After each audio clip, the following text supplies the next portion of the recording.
नमस्कार। आज हम कई अलग-अलग स्रोतों से मिली जानकारी का एक गहरा विश्लेषण कर रहे हैं। जी हाँ। वैश्विक स्वास्थ्य रिपोर्ट है, गरीबी के आंकड़े हैं, फिर नए अंतर्राष्ट्रीय मानक, सामाजिक अधिकार और आर्थिक रुझान भी। मतलब काफी कुछ है। बिल्कुल। हमारा मकसद है कि इन सब में से जो सबसे जरूरी बातें हैं वो निकालें, ताकि दुनिया में क्या चल रहा है उसकी एक साफ तस्वीर बन सके। सही बात है। तो चलिए शुरुआत करते हैं एक ऐसे मुद्दे से जो हम सबकी सेहत से जुड़ा है, एंटीबायोटिक दवाओं का असर कम होना। हाँ, ये एंटी माइक्रोबियल रेजिस्टेंस या एएमआर जिसे कहते हैं, विश्व स्वास्थ्य संगठन की जो ताज़ा रिपोर्ट है, global antibiotic resistance surveillance report 2025, वो वाकई कुछ चिंताजनक आंकड़े दिखाती है। क्या कहती है रिपोर्ट? रिपोर्ट के मुताबिक 2023 में दुनिया भर में हर 6 बैक्टीरियल संक्रमण में से लगभग 1 वो एंटीबायोटिक प्रतिरोधी बैक्टीरिया की वजह से हुआ था। हर 6 में से 1? ये तो बहुत ज्यादा है। जी हाँ, ये आंकड़ा मामूली नहीं है।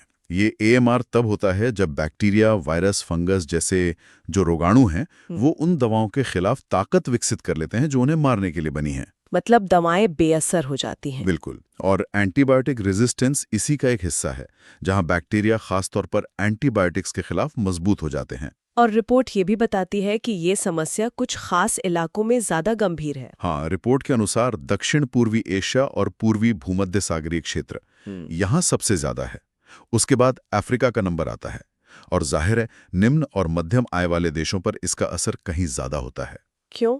क्योंकि वहाँ स्वास्थ्य व्यवस्थाएं अक्सर पहले से ही दबाव में होती हैं, संसाधन कम होते हैं। और भारत के लिए क्या स्थिति है? रिपोर्ट में कुछ खास जिक्र था? हाँ, भारत के लिए स्थिति काफी गंभीर है।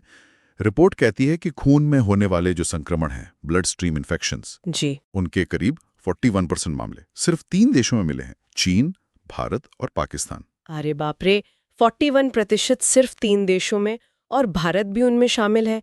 तो भारत में ये समस्या इतनी क्यों बढ़ गई है? क्या सिर्फ ये कि दवा दुकानों पर एंटीबायोटिक्स आसानी से मिल जाती हैं? देखिए, वो तो एक बड़ा कारण है ही। ओवर द काउंटर बिक्री, बिना डॉक्टर की सलाह के लोग ले लेते हैं, गलत इस्तेमाल होता है, जरूरत से ज्यादा होता है। लेकिन सिर्फ यही नहीं है, अस्पतालों में भी दिक्कतें हैं, खासकर छोटे शहरों, ग्रामीण इलाकों में भीड़-भाड़ होती है, साफ सफाई का स्तर शायद उतना अच्छा ना हो। संक्रमण नियंत्रण के तरीके भी उतने मजबूत नहीं होते होंगे। बिल्कुल। और कई बार मरीजों पर भी दबाव होता है जल्दी ठीक होने का, तो शायद डॉक्टर भी जरूरत से ज्यादा एंटीबायोटिक लिख देते हैं। और ये सिर्फ इंसानों की बात नहीं है ना? मैंने सुना है खेती-बाड़ी जानवरों में भी इसका इस्तेमाल होता है। हाँ, बिल्कुल होता है।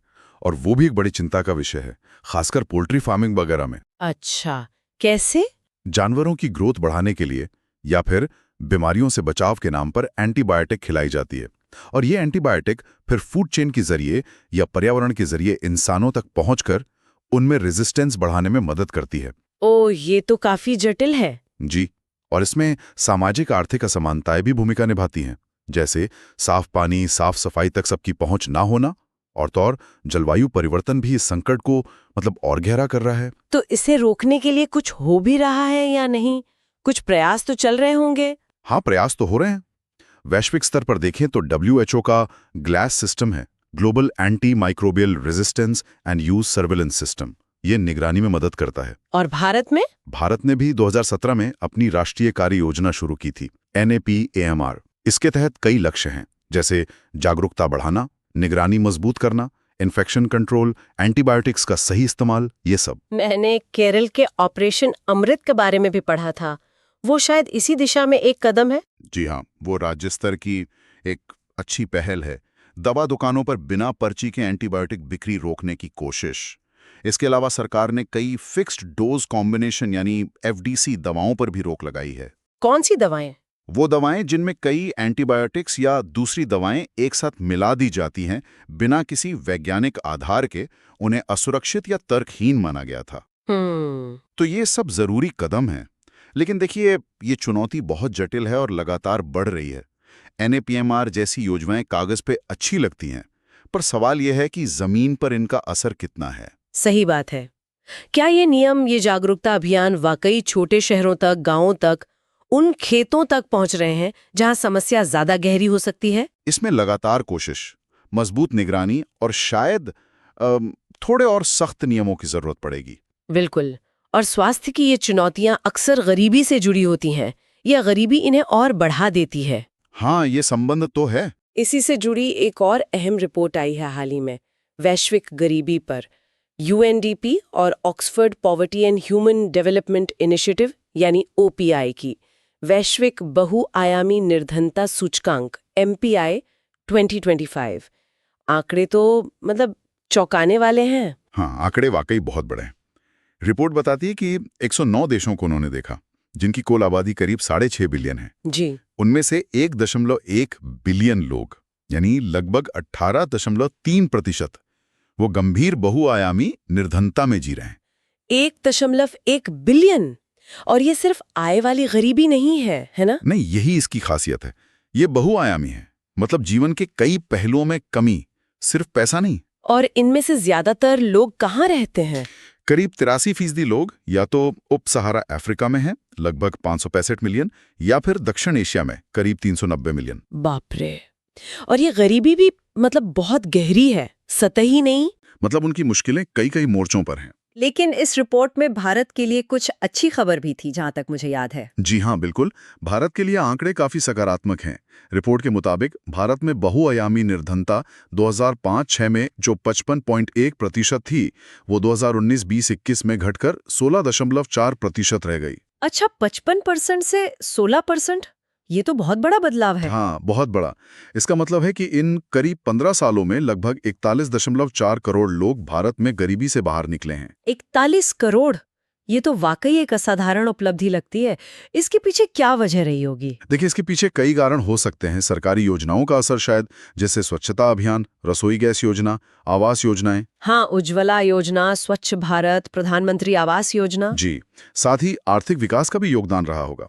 लेकिन रिपोर्ट ये भी साफ करती है कि चुनौतियां अभी भी हैं। अच्छा। जैसे कि सबसे आम कमियां अभी भी खाना पकाने के साफ ईंधन को लेकर हैं, अपर्याप्त आवास और खराब स्वच्छता सुविधाएं।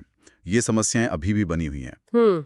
रिपोर्ट में एक और बहुत जरूरी बात पर जोर दिया गया है, गरीबी और जलवायु परिवर्तन का जो गठजोड़ है। बिल्कुल, ये एक बहुत गंभीर मुद्दा है। रिपोर्ट बताती है कि 80% से ज्यादा गरीब लोग वो ऐसी जगहों पर रहते हैं जहां जलवायु परिवर्तन का खतरा बहुत ज्यादा है। और इसमें भी दक्षिण एशिया सबसे आगे। हाँ, दक्षिण एशिया में ऐसे गरीब लोगों की संख्या सबसे अधिक है। ये दिखाता है कि कैसे दुनिया की दो सबसे बड़ी चुनौतियां, गरीबी और जलवायु परिवर्तन, एक दूसरे को और मुश्किल बना देते हैं। और छोटे द्वीपीय देशों के लिए तो स्थिति और भी खराब होगी। निश्चित रूप से। छोटे द्वीपीय विकासशील देश, जिन्हें SIDS कहते हैं, वहां गरीबी दर औसत से ज्यादा है और उन पर समुद्र का जलस्तर बढ़ने का सीधा खतरा है। ये MPI मापा कैसे जाता है, थोड़ा संक्षेप में बता सकते हैं? ये सिर्फ आमदनी तो नहीं देखता? नहीं, जैसा हमने कहा, ये बहुआयामी है। इसमें 3 मुख्य आयाम हैं: स्वास्थ्य, शिक्षा और जीवन स्तर। अच्छा। और इन 3 आयामों में कुल 10 संकेतक हैं। जैसे स्वास्थ्य में पोषण और बाल मृत्यु दर, शिक्षा में स्कूली शिक्षा के कितने साल हुए और स्कूल में उपस्थिति। और जीवन स्तर में? जीवन स्तर में काफी चीजें हैं: साफ ईंधन, स्वच्छता, पानी, बिजली, घर कैसा है, संपत्ति क्या है। ये सब मिलाकर गरीबी की एक ज्यादा पूरी तस्वीर मिलती है। समझ गई।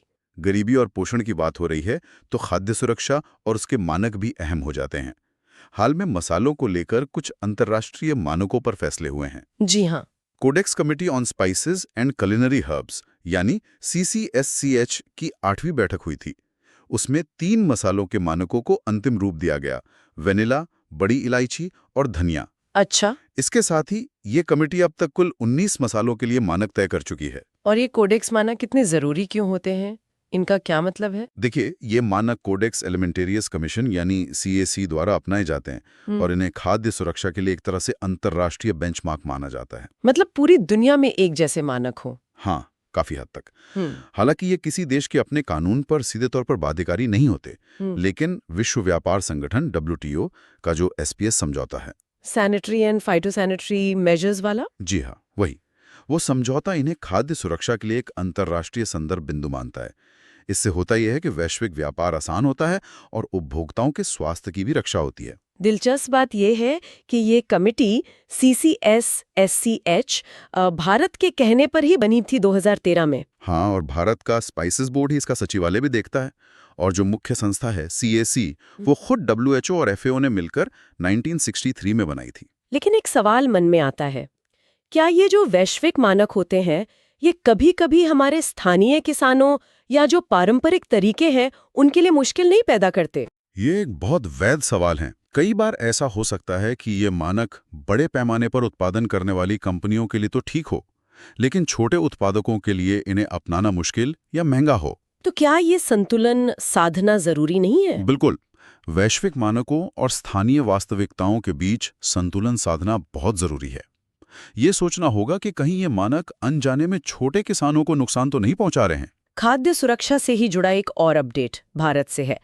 FSSAI यानी हमारी फूड सेफ्टी अथॉरिटी, उन्होंने ORS को लेकर कुछ निर्देश दिए हैं। हाँ, FSSAI ने कहा है कि कोई भी ड्रिंक जो WHO के तय मानकों वाला ओरल रिहाइड्रेशन सॉल्यूशन ORS नहीं है, वो अपने लेबल पर ORS शब्द का इस्तेमाल नहीं कर सकता। ये क्यों जरूरी है? ये बहुत जरूरी है, क्योंकि ORS कोई आम एनर्जी ड्रिंक के शरबत नहीं है। ये एक खास जीवन बचाने वाला घोल है। अच्छा। हाँ, इसका एक सटीक फॉर्मूला है जो WHO और यूनिसेफ ने तय किया है। इसमें sodium chloride, glucose, potassium chloride और ट्राइसोडियम साइट्रेट की सही मात्रा होती है। और ये काम क्या करता है? ये दस्त या डायरिया जैसी बीमारियों में जो शरीर में पानी और नमक की खतरनाक कमी हो जाती है, उसे बहुत तेजी से पूरा करता है। इसे सबसे पहले 1971 में एक भारतीय डॉक्टर दिलीप महलनोबिस ने विकसित किया था। तो अगर कोई गलत फॉर्मूला वाला ड्रिंक खुद को ORS कहे तो वो न सिर्फ भ्रामक है बल्कि खतरनाक भी हो सकता है। मरीज को शायद सही इलाज ना मिले, इसलिए FSSAI का ये कदम बहुत सही है। बच्चों के स्वास्थ्य की बात करें तो रोटावायरस वैक्सीन रोटावैक पर भी एक अध्ययन आया है। जी हाँ, एक अच्छी खबर है।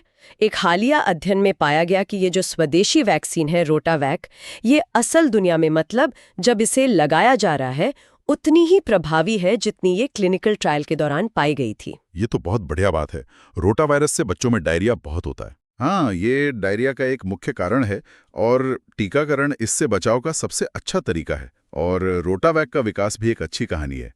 भारत सरकार का बायोटेक्नोलॉजी विभाग, भारत बायोटेक कंपनी, अमेरिका का NIH, कई संस्थाएं साथ आई थी। पब्लिक प्राइवेट पार्टनरशिप का एक सफल उदाहरण। बिल्कुल। स्वास्थ्य और आर्थिक कल्याण के साथ साथ समाज में बराबरी और सम्मान का माहौल होना भी बहुत जरूरी है। निसंदेह। हाल ही में सुप्रीम कोर्ट ने ट्रांसजेंडर व्यक्तियों के अधिकारों को लेकर एक अहम कदम उठाया है। हाँ, जैन कौशिक बनाम भारत संघ मामला।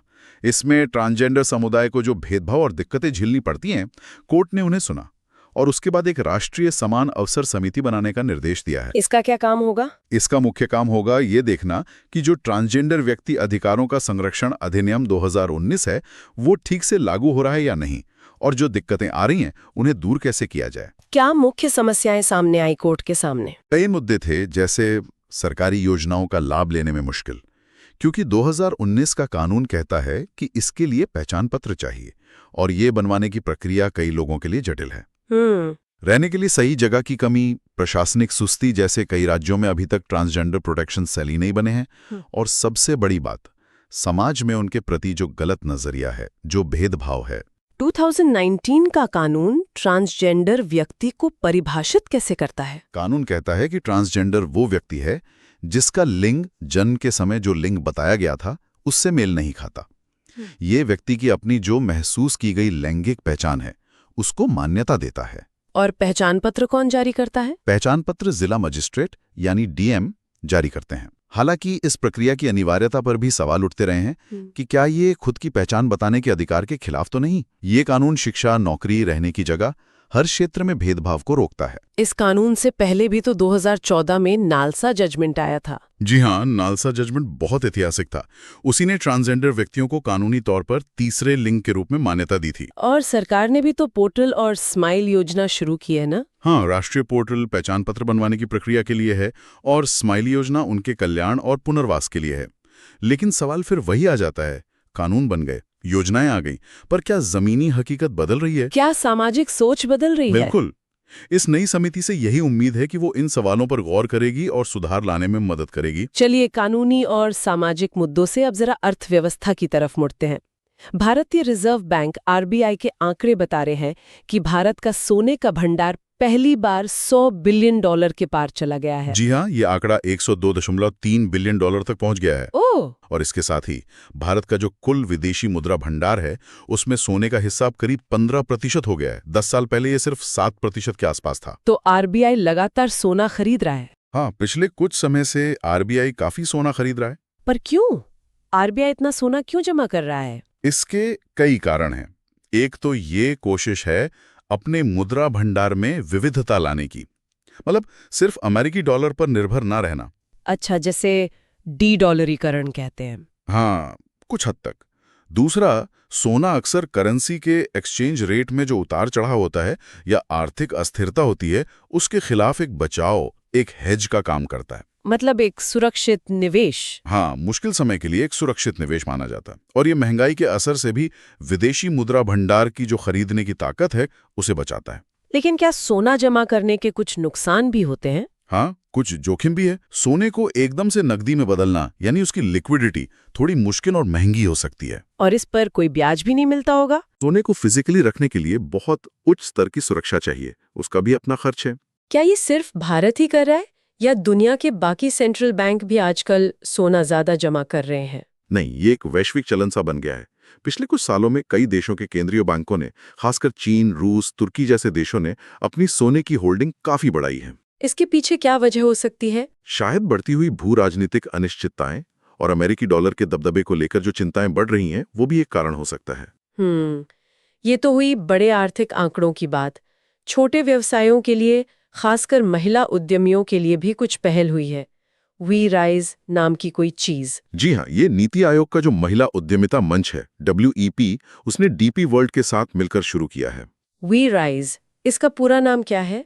अच्छा। Women entrepreneurs reimagining inclusive sustainable enterprises. अच्छा। इसका मकसद है महिला उद्यमियों और जो महिलाओं द्वारा चलाए जा रहे छोटे और मझोले उद्यम है, MSME, उन्हें अपना कारोबार दुनिया भर में फैलाने में मदद करना। कैसे? उन्हें व्यापार से जुड़ी सुविधाएं दी जाएंगी, सलाह दी जाएगी और रणनीतिक साझेदारियां बनाने में मदद की जाएगी।